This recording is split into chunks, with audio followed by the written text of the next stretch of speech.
Ale pokiaľ to budem vyprávať, ste hovorili, že ty bajnú. A dobre sedím. Top. To sa obávam, že to bol. Bol? Nebol. Akože nebol. Môžem tu mať telefón? Dobre. Uvidíme, lebo ja neviem dať emóciu, keď sa musím sústrediť na to, čo čítam. Recyklujeme 9% plastu. To je ako keby si išiel do fitka 365 dní v roku, ale cvičil si z toho len 30 dní. No a čo na to povedať? Aký som fasa? Neber mi moje. Je to skrátka smiešne číslo v porovnaní s ročnou produkciou a my sme prvá generácia, ktorá to vie. Prečo to nekončí?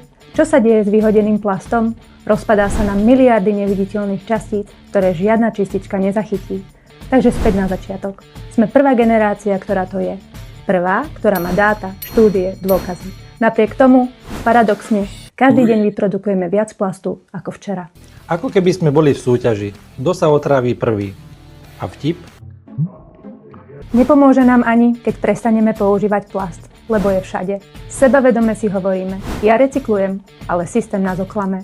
Najväčší paradox, čím viac vieme, tým menej robíme. Sme ako pasažieri na Titaniku, ktorí si vedia o ľadovci prečítať na TikToku, pozrieť si o ňom reel a napísať do komentára wow, scary. A potom si idú dať drink na palube a pokračujú v plavbe plnou parou.